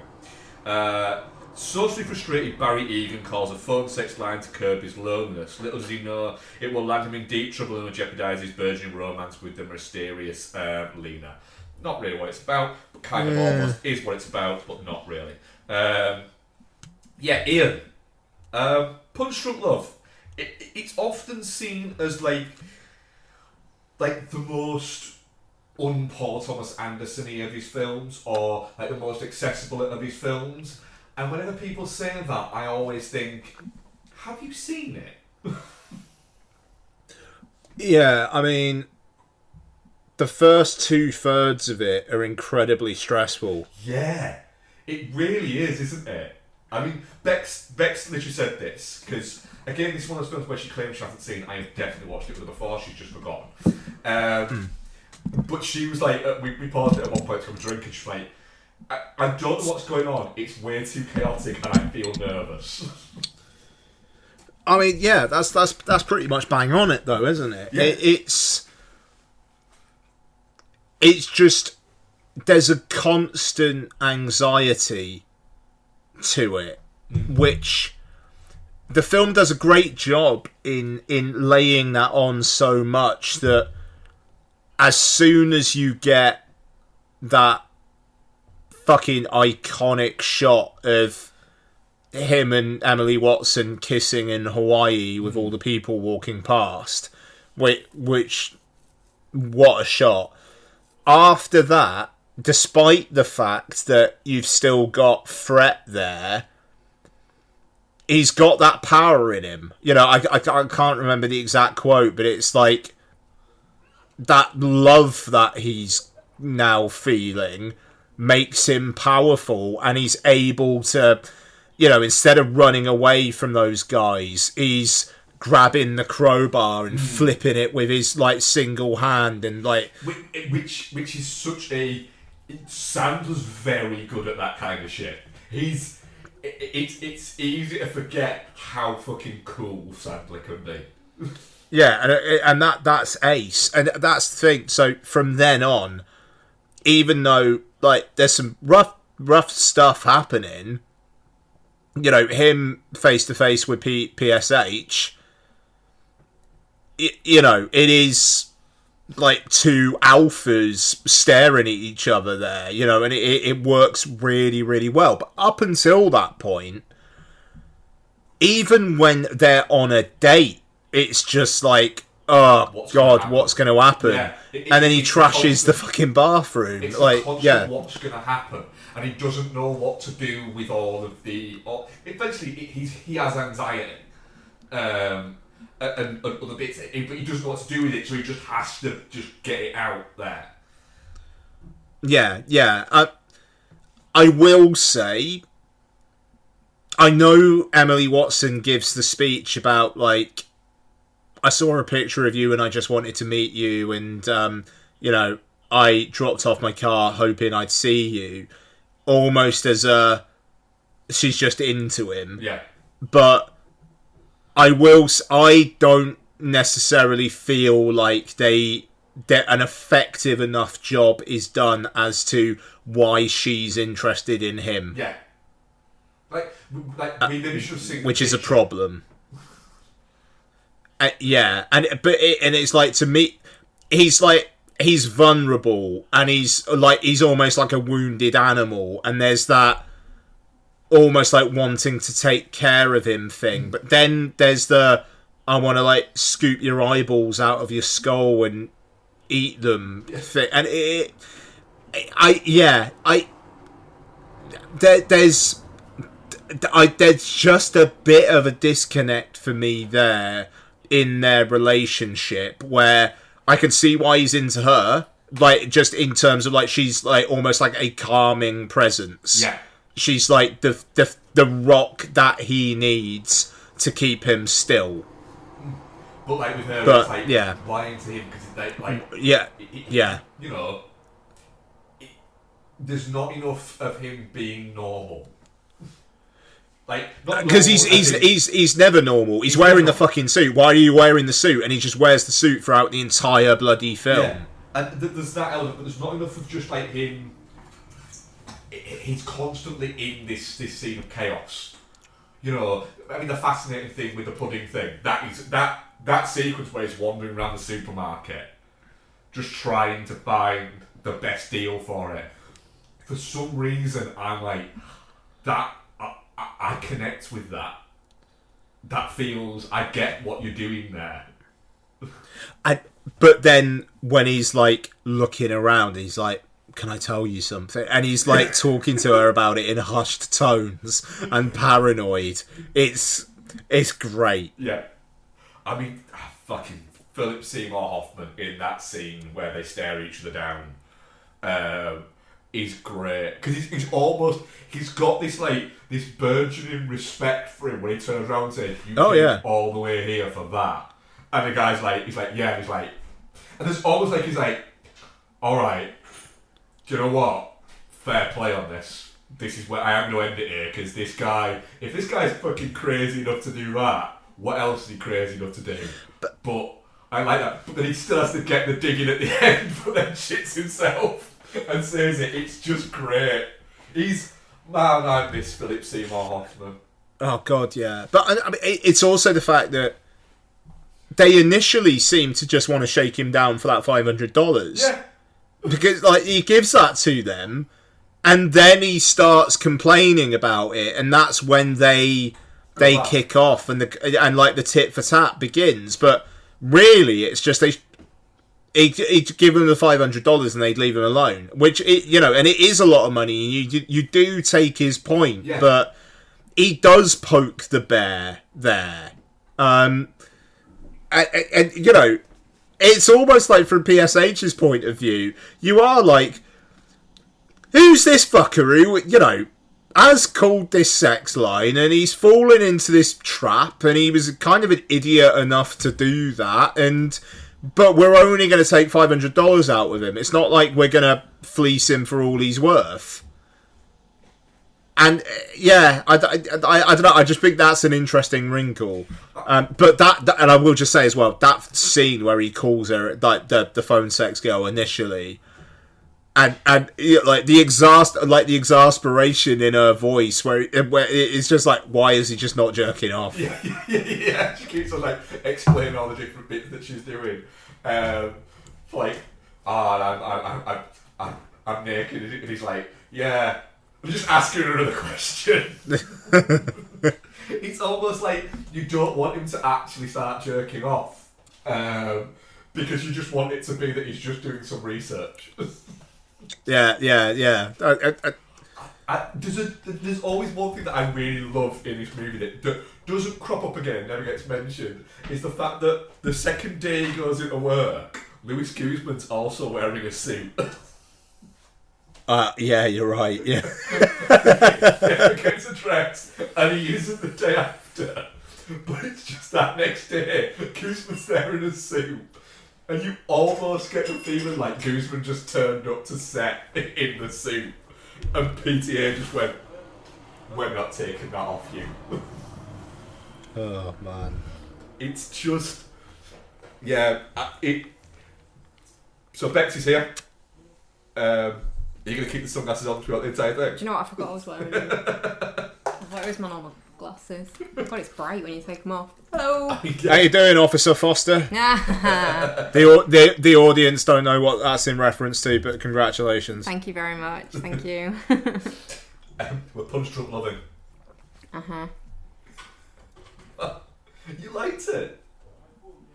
I think I said it was weird. I thought you liked it. It's just... I don't like Adam Sandler's character in it, and I think that...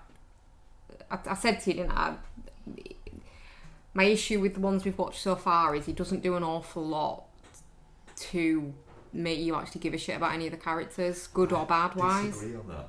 That's fine. You can be wrong. I'm really hoping that your unenthusiastic nature to these films because of the lack of character development is going to stop at the next film. Same. Because there's a lot of character development in the next film. Yeah, well, I'm hoping so as well. Yeah. Is that all you got to say on Punch Drunk Love? Yeah. Is it? I don't want to... The thing is, I don't want to yuck anyone's yum. Like, you guys love it. That's fine. My biggest regret of this movie is that we never got a spin-off film about Philip Seymour Hoffman's character. Yeah, that would have been I better. would watch the shit out of that. Or a series like Better Call Saul, which I don't know what it is, but it just feels like this, like just a series of his character just ripping off random people. Yeah, but that would have been a more interesting film than what we got. No, I disagree. This fucking boring, unanimated, like... What does he do? Sell plungers? He sells plungers. Oh, come on, the scene where the plunger breaks, and he's like, wait, that's the batch that breaks. And then as he's answering the phone in the office, in the background, it's just Louis Guzman just repeatedly hitting the desk with the one that won't break. Is fucking wonderful. That bit was good, yeah. I did enjoy it when the thing broke. But basically, any time Louis Guzman is on screen, this is a 5 out of 5 banger. And when he's not, it's a 4 out of 5.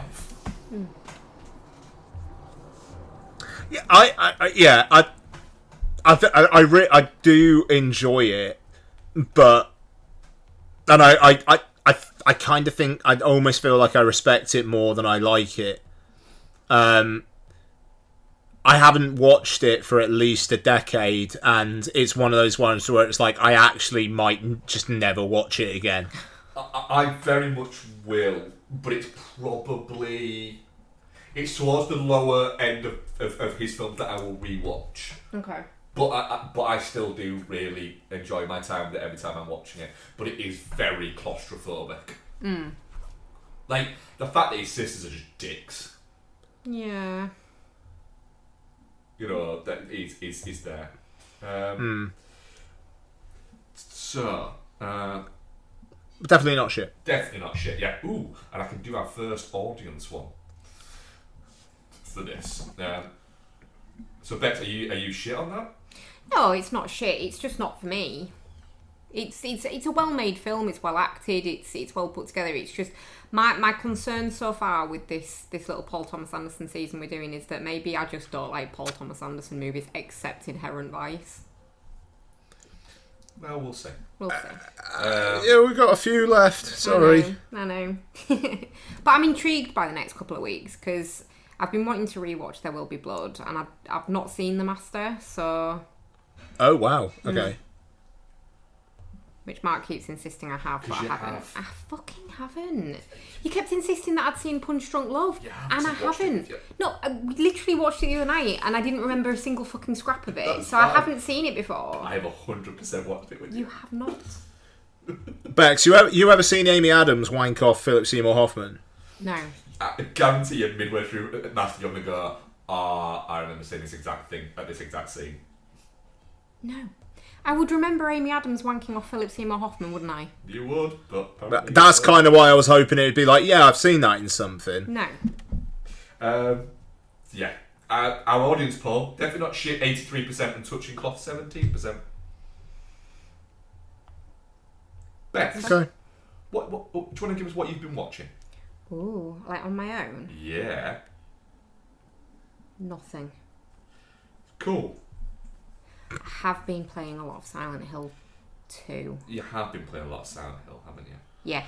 Well, so I started replaying it before we went on holiday, didn't I? Mm-hmm. And then, obviously, with the intention of picking it back up when we got back, put a little note in my notes on my iPhone saying, "Go to pharmacy through the garden." No, go to the garden through the pharmacy. And I kept seeing it because it was at the top of my shopping list. Every time I opened my shopping list to be like, oh yeah, we need tuna, it was there, and I was like, oh shit, I really need to get back to that, but I'm probably gonna need to restart it at this point. It's been so long. And I was like, no, do you know what? I'm just gonna try and just jump back in, and I did, and now I'm addicted again. Fair. Nice. Yeah, it's fucking mint. Is the Silent Hill 2 remake? The only problem with it is. And the thing is, I play these games for the story and the atmosphere and the like puzzles that you have to solve and to be scared. It's not. I don't necessarily want the challenge of having to fight stuff and it be difficult. Fair. So it's not that big of an issue for me on a personal level. But you are so overpowered once you get the chainsaw. Just nothing really can kill you because you can just chainsaw them in the face. Fair. So yeah, I've got there's little medicine bottles and then it's like medicine syringes that you collect as you go through, and medicine bottles are like part healing and the syringes are full healing, and I've got 38 syringes and about 60 medicine bottles. So I am basically invincible at this point in this game. Sounds it. Yeah, it's great. Apart from, I'm in the prison bit at the moment, which... you never played this, did you, Ian? The remake? I played the first hour. Okay. So the prison bit is arguably the creepiest, sort of scariest bit. There's lights that you can turn on, but then once you turn them on, they click off on a timer, and then it makes it worse because when you put your full beams on when you're driving, and then when you have to turn them off, it's like, oh my god, I'm blind. It's basically the same kind of principle. It makes it worse afterwards because you've got used to being able to see stuff or whatever. So it's just dark and it's creepy and there's bad stuff everywhere and it's dark and it's creepy. But the little crawly men, baddies that I can't remember what they're called, they can crawl. The little crawly men. The little crawly men. They can crawl up the walls in this as well. Great. And it's not even Great. like if you look up on your James's camera or whatever, you can't see the ceiling, so it's not even like you can track them up and then they stop at the ceiling and you can shoot them or something in the game. Oh, sorry.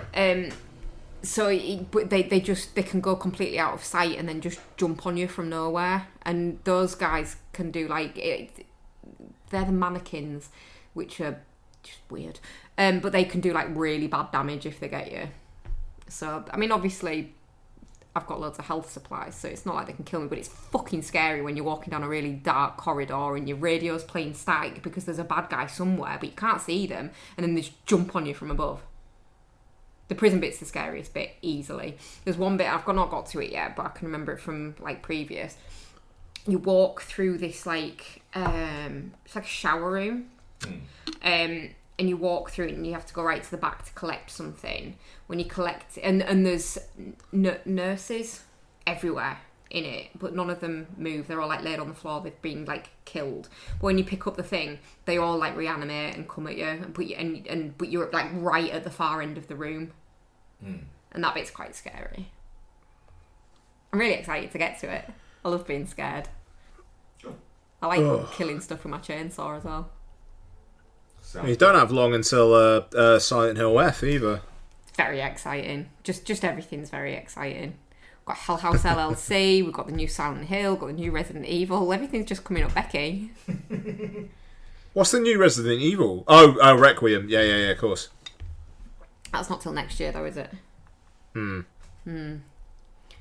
can replay Silent Hill F over and over again till then. Cool. That it? You? I haven't watched anything else. I've started watching a film, but I don't think I want to finish it because it's a bit shit. What is it? The Will Smith movie, I, Robot. Yeah, fair enough on that one. It's not that bad. It's not. I did not murder him. That one. Yeah, that robot's just like you go. He's a bit wet. That robot. Yeah, he's a bit of a sapper now. Yeah. I might finish it just because the robot's kind of like, aw, little guy. He just likes his dad. But, I don't know, man. Will Smith's awful in it. Right. Let's feature review. Oh, which one we doing? We're doing Life of Truck next week.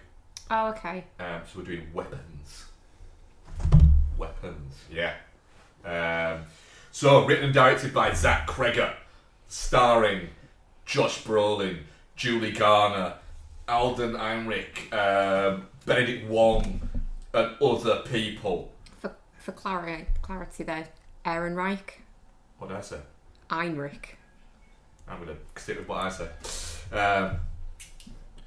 If it's not as egregious as Digimon Honsune, I just kind of let him have it these days. Yeah. No, because then he thinks it's okay. I don't think it's okay.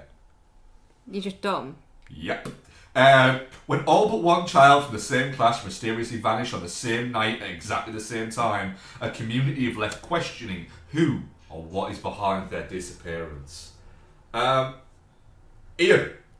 Weapons. Yeah, boy. We were all fairly excited about Weapons, weren't we? Should we have been? I think so. I thought this was cracking. It's maybe not as scary as I was hoping it was going to be. Do you not think? I thought it was creepy as fuck. I mean, creepy. Yeah. Creepy, yes. Scary, no. Oh, but creepy is valid in horror. It doesn't have to be outright scary. Okay. I like the film. Yeah, no, sorry. I find the creepiness scary, so I think maybe.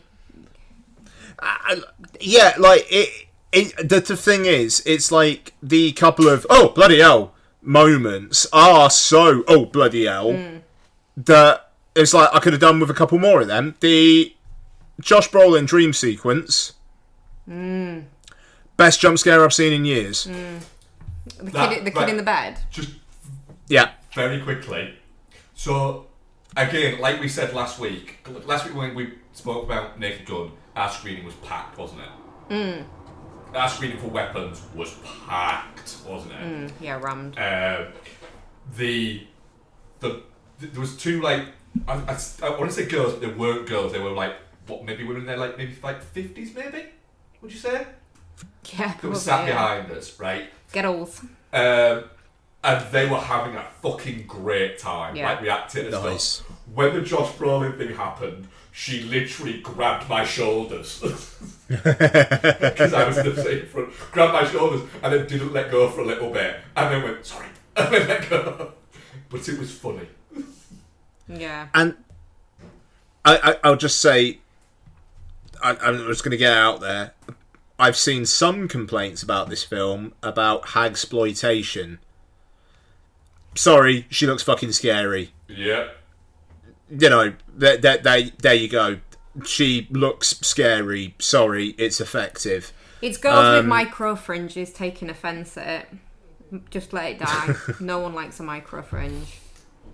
There is a little bit of that. Cool, you thrifted and you have a micro fringe. Yeah, you look like a ghoul, mate. Ouch. And just while I'm at it as well, anyone complaining about the Benedict Wong and his partner scene potentially being homophobic because it's the most brutal kill in the film and no other character suffers like that. Did you see what happens to the witch at the end? Yeah. Come on now.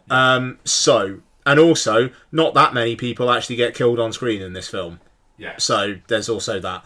So you can't complain about the fact that there are not enough representation of gay couples in films where they aren't a figure of fun, and then complain when they're in films. I'm just really sad they didn't get to finish their little snack lunch. Yeah. That little fucking 6 hot dogs and yeah, what the fuck. But look, the whole Magnolia meets Hereditary thing that Zach Cregger himself has said is like how he said it should be marketed as. Yeah, absolutely bang on. A lot of people have said this, but Alden Ehrenreich is doing John C. Reilly cosplay. Yeah. And it...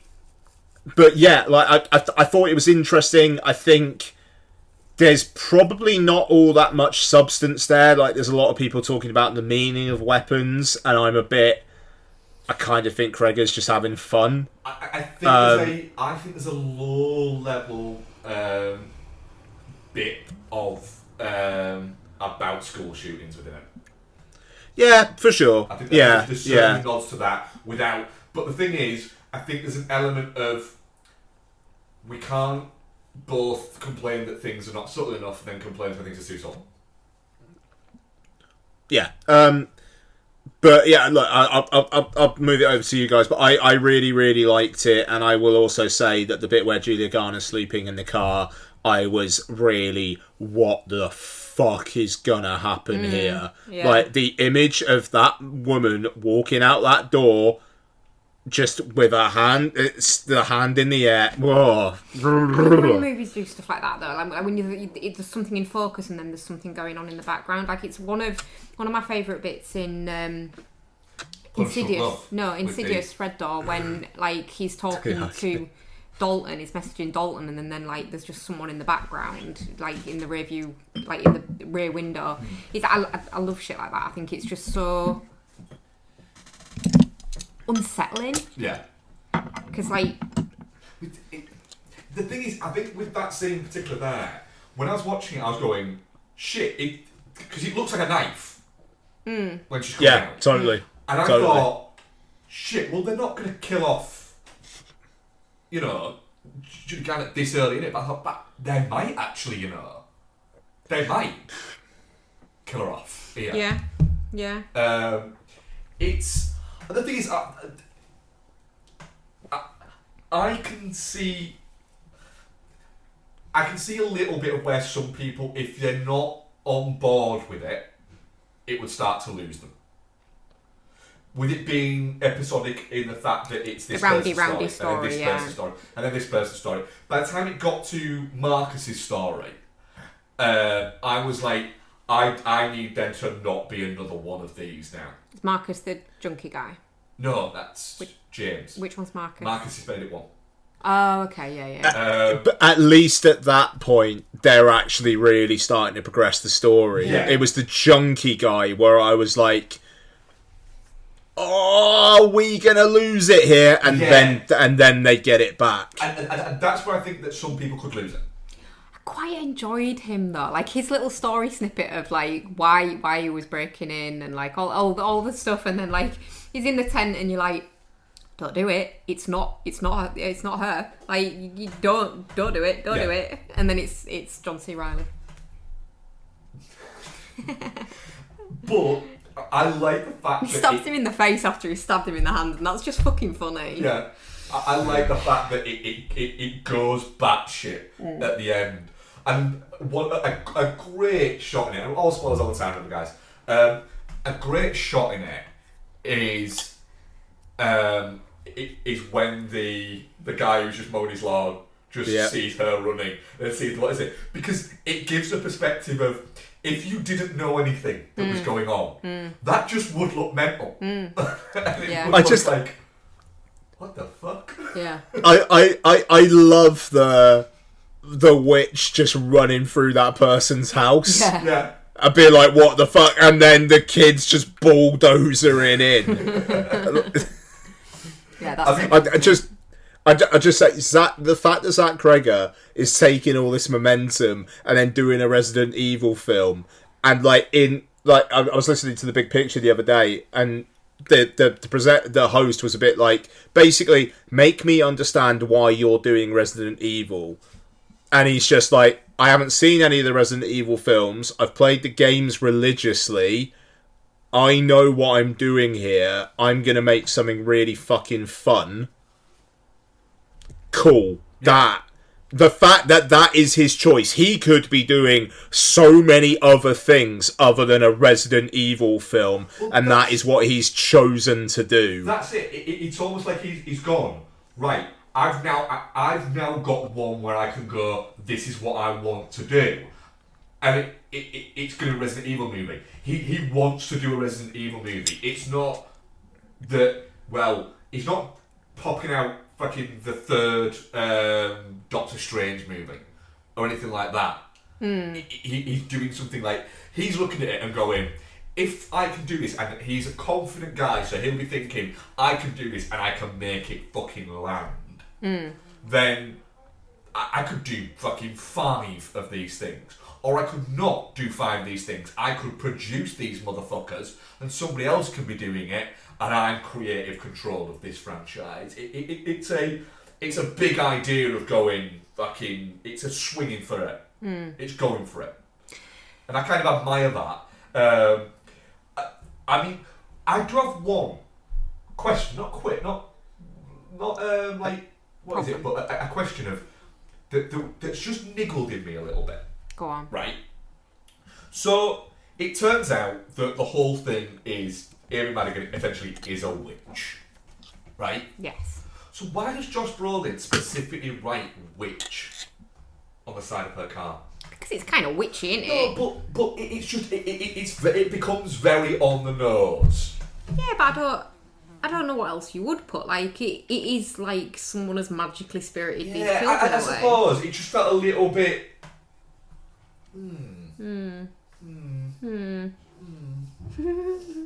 Yeah. Performance-wise as well, not a bad performance, in it. No, Madigan's giving some She's fucking great mint. energy. Yeah, she's mint. Go on. I feel like if the wind blows in a certain direction, I could see her maybe getting a Best Supporting Actress nomination for this. Yeah, I could. Yeah. Because Amy Madigan's like really well respected. This film is well respected.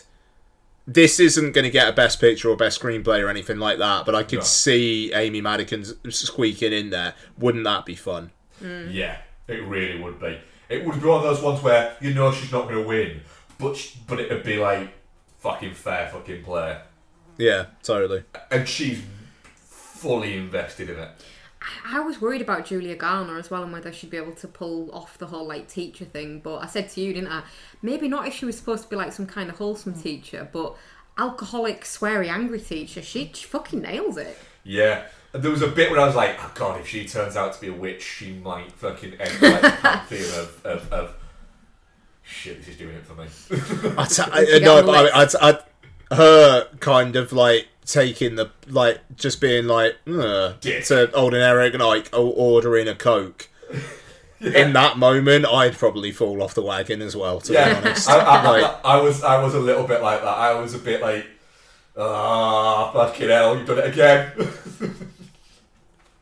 Yeah, I do like as well. Sorry, how the episodic structure is that. So when June Diane Raphael comes at her, it is a bit like, what the fuck? Yeah. You know, and then you kind of pick up the pieces later on. Because you're seeing her like behind her, you're thinking, oh, that's going to be a mum from the street. A mum, yeah, no, totally, yeah. And then it's not.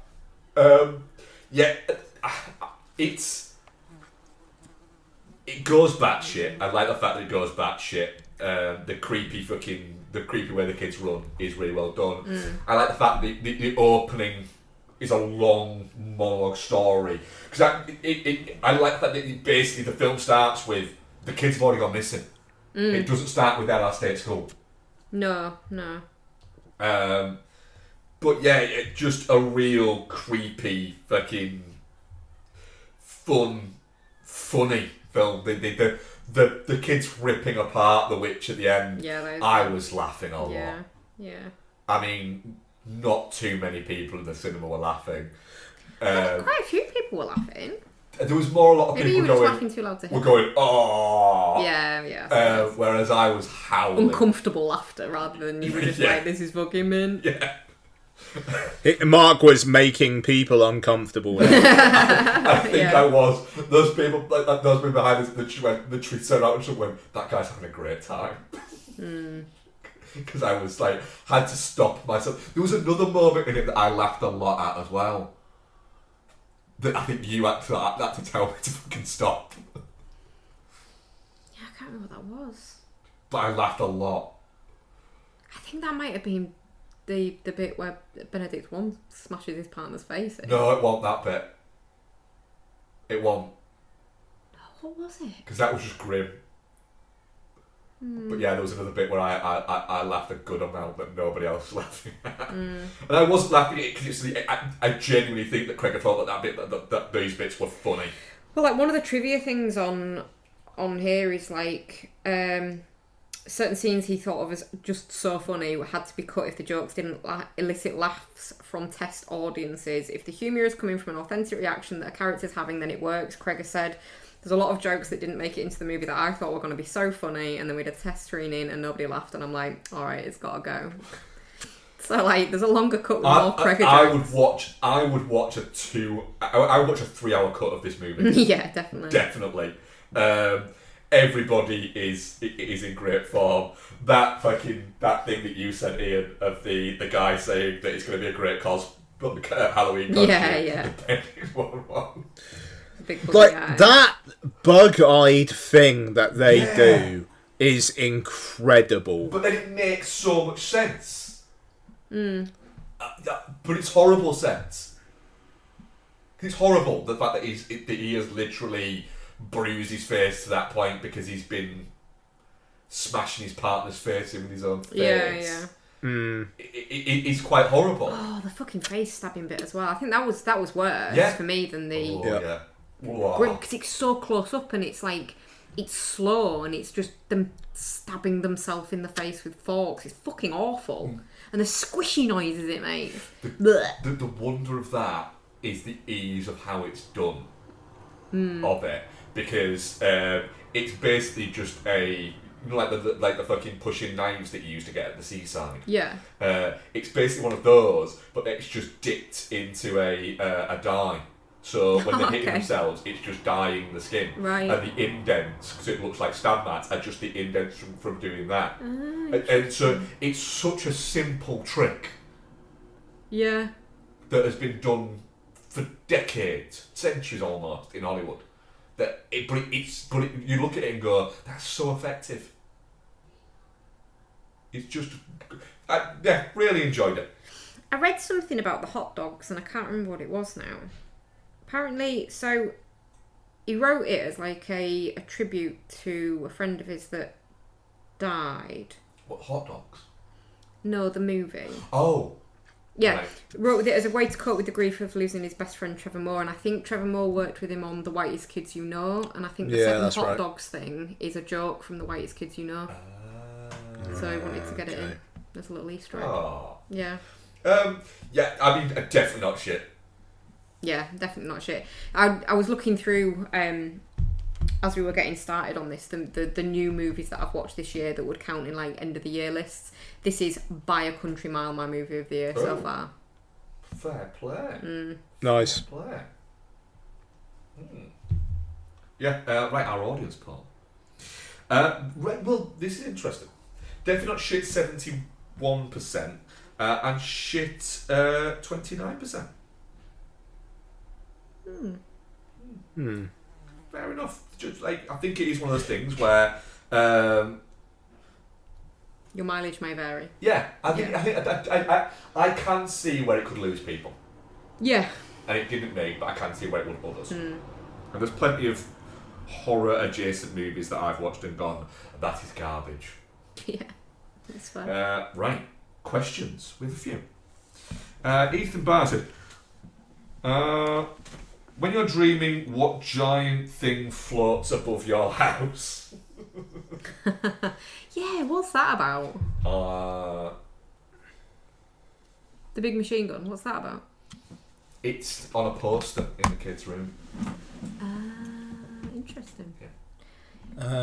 Probably a really well marbled ribeye steak. To be fair, given my kind of proclivities, if I was having a bad dream and something was floating above my house, it would probably either be a big red balloon or Pennywise. I had a dream recently. I had a dream recently that I randomly met Eric Roberts, and he insisted we go out for something to eat. So would Eric Roberts? So mind Eric Roberts or a giraffe? Yeah. Maybe that giraffe you met. Maybe Eric Roberts and a giraffe. And a giraffe, yeah. Yeah. Which would be fine. I think Benedict Wong had a good giraffe, didn't he? We commented on that. Yeah. Maybe that's that guy you met. Yeah, that is what you said to me. Yeah. Yeah. Right. Rick Kidd, iPhones, question for the week. As we're now past halfway in the year, what are your favourite films so far this year, and what films are you most looking forward to in the rest of the year? I think I've shown my hand on that one, haven't I? Favourite films of the year so far? Naked Gun also, and Sinners. Yeah, Sinners is going to be my number one. Sinners is probably going to be my number one as well. I really like Companion. Yeah, Companion's very good, yeah. Yeah, Companion was cracking. Thunderbolts is up there for me. Fair. Yeah, really like Thunderbolts. I was big on Superman. I really enjoyed Superman. I'm getting into, if they're in my top 10 at the end of the year, I'm maybe going to be kind of pissed about it. There's a couple here. Yeah, because I've got Superman and F1. I'm just looking at my IMDb thing that puts on your stats page that just puts films from the year that it is there. And yes, Superman and F1 are in that. And I enjoy them both, but if they're in my top 10 of the year, I'll be a little bit like, oh. 28 years later. Yeah. It's really good. It is. Do you know what? I'd love for it to be Black Bag. but Sorry. It spoils itself with the ending for me. It's just ruined my entire enjoyment of it. Yeah, but yeah, there's been some. It's been a good. I think it's been a decent year so far. But I think I think we're gonna have more of the traditional sense of from mid-September to the end of the year. That's when the fun really fucking starts. Do you think it's been? I think it's been a really weak year with a few standouts. I think it's been really not great. It's just the first half of the year's always like. The Everything Everywhere All at Once year, I remember being particularly strong in the first half of the year, and that's basically the only one since we've been doing this podcast where I'm like, there's going to be some certifieds in here. Because I remember, I think it was actually Rick who asked the question that year. I remember us going, there's a lot of really strong films already there. So what's everyone looking forward to for the rest of the year? I mean, we talked about it earlier on, but Mighty Supreme. Yeah. Wake Up Dead Man. Yeah. Frankenstein. J. Which Kelly. Del Toro. Three in that. Sure. No, I mean, to be clear, the Guillermo del Toro one. J. Kelly.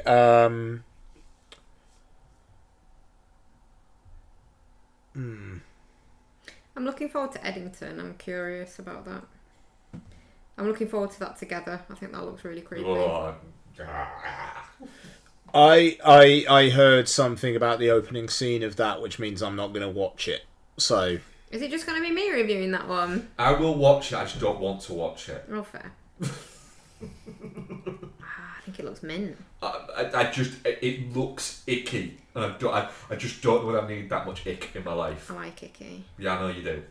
I'm going to watch it so you don't have to watch it on your own. Yeah. Bex, you know it's out tomorrow. Yeah. You can talk about it next week. Yeah. Ha, nice. Obviously the new Hell House movie. It's one of my most anticipated we'll movies be of the doing year. them all in October. Yes. Yeah, fair. I'm so fucking excited for that. To have like a legitimate excuse to rewatch it rather than just, well, it's Wednesday, why not? Fair. That's fair. I'm just trying to think, is there anything I'm missing? New Paul Thomas Anderson one, anyone? Oh, of course, yeah. Oh, fuck. Yeah. I mean, yeah, it's probably going to be the one that's like my most anticipated, that as well. Yeah. Right, we do have more questions. Fucking do your job. I know, I'm fucking lazy on this, aren't I? Absolute shite. Dylan asks us, what's either the worst thing you've eaten or most extra thing you've smuggled into a screening? Oh, see, I'm a road follower. Donna and I polished off a bottle of wine watching Pirates of the Caribbean at World's End. That sounds so much fun. No, I am a rule follower. I don't really do that. I remember once just really getting the timings wrong when I'd done a double bill at City Screen. And so I timed it. I'd worked out perfectly that I was seeing Anna Garner and I was seeing Lawless, and I had a 45-minute window in between them where it was late enough that I could have dinner, but early enough that City Screen would still be serving food. Right. And so I came out of it. And I thought, I'm going to order a drink, and I ordered some food, and I completely cocked up the timings, and I actually only had 15 minutes in between them. Right. So, like, I had to sort of go up, and obviously because I knew the people who worked there at the time, I was like, to Tom who worked there, I was like, I've completely made a mistake here, the film doesn't start at quarter, so does it start at 1:15? And he's like, yeah. It's like, right, I've just ordered a burger. And so, he's like, I'll sneak it in with like a takeaway box, and you can just take it in. So I had like a burger and fries watching Lawless, and it was a fucking banging burger and fries. But I was watching Lawless, and the thing is, as he said that, I was like, I was going to get a bit of that cheesecake as well, and he just went fine, and just slapped a bit of cheesecake in the thing. So I'm eating a burger and fries, sat towards the back, and then had a bit of cheesecake after it. Nice. I think probably like the most like subversive one that I've ever done is I'd worked all day and I hadn't eaten anything, and we were going straight to the cinema after work, and I made you bring me a Greg's sausage roll, and then sat and like nibbled it like a little hamster. Didn't you take in a sandwich to see Return of the Jedi? Not Last Jedi, was it? Did I? Yeah. That doesn't sound like me. What's the worst thing I've ever eaten at a cinema there?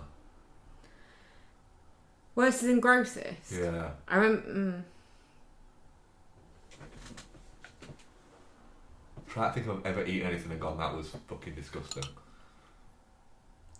There's not really many options, is there? No. I really do want to try like a cinema dog at some point. I'm assuming they're horrific. Don't think you do. Yeah, I do. I have a severe problem with the fact that nachos are a thing in the cinema. Shouldn't be. No, shouldn't. You're trapped in a confined space with like even An if it's a offensive really smell. good cheese sauce, it's still a fucking cheese sauce. Yeah. Like, no, I don't think they should be allowed. To be fair, hot dogs are a more reasonable food to eat in the cinema than say popcorn that's crunchy. The fact that popcorn is the like widely accepted cinema food is bonkers to me. Just crazy. Yeah. I think one time I did get an unexpected drink when I'd ordered a Pepsi Max, and then went to take a big old fucking slurp of it, and it was apple Tizer instead, apple Fanta. Ooh, yeah. And but I was like I'd waited till the film started, and I'd been waiting for this Pepsi Max. I didn't want to drink it too quickly, and then need to pee. So I'd waited like 35 minutes into the movie, knowing that I could last the rest of it if I needed to pay. So it was warm, watered down, cold. not quite fizzy anymore. Yeah, it was still fine. And I picked it up and then went, I was like, it's going to be great this, And I just went, Yeah. I then checked around to see if I got someone else's drink, and I think I was like the only person in there. Oh. Yeah, I hadn't. It was my drink. Yeah. That's it for our questions. What are we covering next week? Okay, so we got The Life of Chuck. Yep. I'm seeing Nobody 2 tomorrow, but we don't necessarily have to do that. Is it the time we do Materialists? I think it might be the time we do Materialists. Yeah, okay. So if we say Materialists and Life of Chuck, Yeah. We'll do as defos. And we're doing together, apparently. I'm going to say this, right? It looks icky. I don't like the look of it. I'm not going to like it. The only reason why you're getting me to watch it is out of support for you, and I think there might be Alison Brie's boobs in it. I don't think there will be. No. Sorry. I reckon she's part of the committee, but I don't think she'll get her boobs out. Then I'm upset already. Even if she does, it'll be in some body horror way where she's fused onto fucking Franco's head or something. Yeah, a nip-to-nip fusion. God, that's going to be a real tough wank. Do you know what? Part of it for me is I like seeing real-life couples act opposite each other on screen. No, I've checked. There's a few scenes of breast and buttock nudity. Fairs. I think that's always interesting to watch. But I breast just and buttock nudity. no. Damn right it is. Vibes. Real life couples like acting opposite each other. I think that's interesting, and I don't know. I just think it looks fucking mint. I mean, it just if she brings out the culture, then it will be. It'll feel more like real life. Okay. Opening scenes, two dogs getting fused together, and I don't want to see it. It's a bit too much to think. I just don't want to see dogs in peril. That's fair. You know they're not really in peril, though. But it's that, and it's already body horror stuff that I just like. It's not your vibe, is it? I'm too old for that shit now. I'll watch The Thing because I know what happens in The Thing. But sorry, we're older than you. Yeah. I'm very much. I'm kind of with Ian on this. I'm going to watch it with you, but I'm a little bit like. I could be watching something else.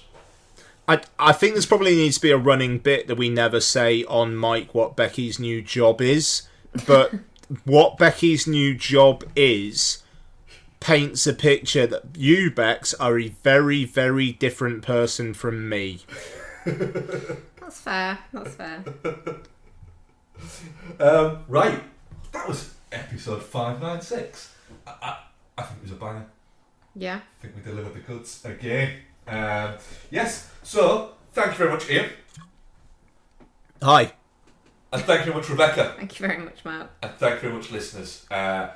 We shall speak next week. Goodbye. Bye. Bye-bye.